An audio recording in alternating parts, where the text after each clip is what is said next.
أعوذ بالله من الشيطان الرجيم بسم الله الرحمن الرحيم السلام عليكم ورحمة الله وبركاته. திக்ர் என்றால் அல்லாஹுவை நினைவு கூறுவது என்ற பொருள். இது நாவால் மட்டுமல்ல, மனதாலும் இதயத்தாலும் அல்லாஹுவை நினைவில் வைத்திருப்பதையும் குறிக்கிறது. திக்ர் செய்வதால் இதயத்திற்கு அமைதியை தரும், பாவங்கள் மன்னிக்கப்படுவதற்கு காரணமாக அமையும், நன்மைகள் அதிகரிக்கும், அல்லாஹுவின் நெருக்கத்தை பெற உதவும், மனக்கவலை மற்றும் துயரத்தை குறைக்க உதவும். அல்லாஹு சுப்ஹானஹு வ தஆலா கூறுகிறான், அல்லாஹுவை நினைவு கூறுவதால் தான் இதயங்கள் அமைதி பெறுகின்றன. எனவே அன்பானவர்களே, திக்ர் என்பது முஸ்லிமின் இதயத்திற்கு உணவு போன்றது.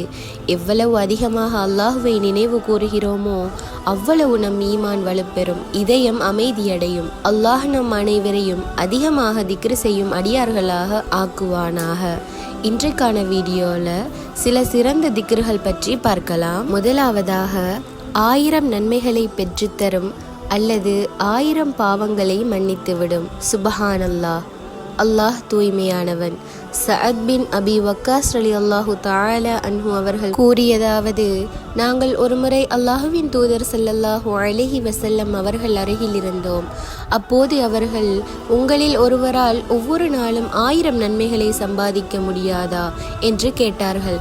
அப்போது அங்கு அமர்ந்திருந்தவர்களில் ஒருவர், எங்களில் ஒருவர் ஒவ்வொரு நாளும் 1000 நன்மைகளை எவ்வாறு சம்பாதிக்க முடியும் என்று கேட்டார்.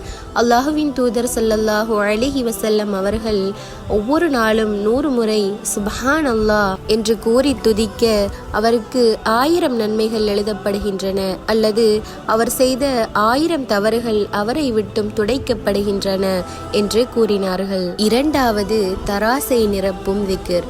அல்ஹம்துலில்லாஹ், சுப்ஹானல்லாஹ். அல்லாஹுவின் தூதர் ஸல்லல்லாஹு அலைஹி வஸல்லம் அவர்கள் கூறினார்கள், தூய்மை இறை நம்பிக்கையில் பாதியாகும். அல்ஹம்துலில்லாஹ், எல்லா புகழும் அல்லாஹுக்கே என்று இறைவனை துதிப்பது நன்மை மற்றும் தீமைகளை நிறுக்கக்கூடிய தராசை நிரப்பக்கூடியதாகும். சுப்ஹானல்லாஹி வல்ஹம்துலில்லாஹி, அல்லாஹ் தூயவன், எல்லா புகழும் அவனுக்கே உரியது என்று அவனை துதிப்பது வானங்கள் மற்றும் பூமிக்கிடையே உள்ள இடத்தை நிரப்பக்கூடிய அளவிற்கு அபரிமிதான நன்மைகளை கொண்டதாகும். தொழுகை வழிகாட்டும் ஒளியாகும், தான தர்மம் சான்றாகும், பொறுமை ஒரு வெளிச்சமாகும், குர்ஆன் ஒன்று உனக்கு ஆதரவான சான்றாகும் அல்லது எதிரான சான்றாகும். மக்கள் அனைவரும் காலையில் புறப்பட்டு சென்று தம்மை விற்பனை செய்கின்றனர். சிலர் தம்மை இறைவனிடம் விற்று நரகத்திலிருந்து தம்மை விடுவித்துக் கொள்கின்றனர். வேறு சிலர் ஷைத்தானிடம் விற்று தம்மை அழித்துக் கொள்கின்றனர். இதை அபூ மாலிக் அல் அஷ்அரி ரலியல்லாஹு தஆலா அன்ஹு அவர்கள் அறிவிக்கிறார்கள். மூன்றாவது, நபி அவர்களுக்கு மிக விருப்பமான திக்ர். சுப்ஹானல்லாஹி வல்ஹம்துலில்லாஹி வலா இலாஹ இல்லல்லாஹு வல்லாஹு அக்பர். அல்லாஹுவின் தூதர் ஸல்லல்லாஹு அலைஹி வஸல்லம் அவர்கள் கூறினார்கள், சுப்ஹானல்லாஹி வல்ஹம்துலில்லாஹி வலா இலாஹ இல்லல்லாஹு வல்லாஹு அக்பர்.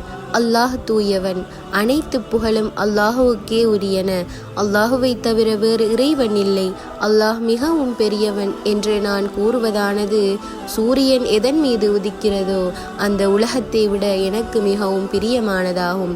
இதை அபூ ஹுரைரா ரலியல்லாஹு தஆலா அன்ஹு அவர்கள் அறிவிக்கிறார்கள். நான்காவது, சுவர்க்கத்தில் ஒரு பேரித்த மரம். யார் சுப்ஹானல்லாஹில் அலீம் வபிஹம்திஹி என கூறுவாரோ அவருக்கு சொர்க்கத்தில் ஒரு பேரித்த மரம் நடப்படும் என அல்லாஹுவின் தூதர் ஸல்லல்லாஹு அலைஹி வஸல்லம் அவர்கள் கூறினார்கள். ஐந்தாவது, சொர்க்கத்தின் பொக்கிஷம். உனக்கு ஒரு வார்த்தையை நான் அறிவித்து தரட்டுமா? அது சொர்க்கத்தின் கருவூலங்களில் ஒரு கருவூலமாகும் என்று கூறியவாறு அந்த வார்த்தை லா ஹவுல வலா குவத இல்லா பில்லாஹ் என்பதாகும் என்றார்கள். அறிவிப்பவர் அபூ மூசா அல் அஷ்அரி ரலியல்லாஹு தஆலா அன்ஹு அவர்கள். ஆறாவது, கடல் நுரை போன்ற சிறு பாவங்களையும் மன்னிக்கும் திக்ர். இறை தூதர் ஸல்லல்லாஹு அலைஹி வஸல்லம் அவர்கள் கூறினார்கள், சுப்ஹானல்லாஹ் வபிஹம்திஹி அல்லாஹுவை போற்றி புகழ்ந்து துதிக்கிறேன் என்று யார் ஒரு நாளில் 100 முறை சொல்வாரோ அவரின் தவறுகள் அழிக்கப்பட்டு விடுகின்றன, அவை கடலின் நுரை போன்று மிகுதியாக இருந்தாலும் சரியே என அபூ ஹுரைரா ரலியல்லாஹு தஆலா அன்ஹு அவர்கள் அறிவித்தார்கள். இந்த காணொளி உங்களுக்கு பயனுள்ளதாக இருக்கும் என நம்புகிறேன். இன்ஷா அல்லாஹ் இன்னும் ஒரு பயனுள்ள வீடியோவோட சந்திக்கிறேன். அஸ்ஸலாமு அலைக்கும் வரஹ்மத்துல்லாஹி வபரகாத்துஹு.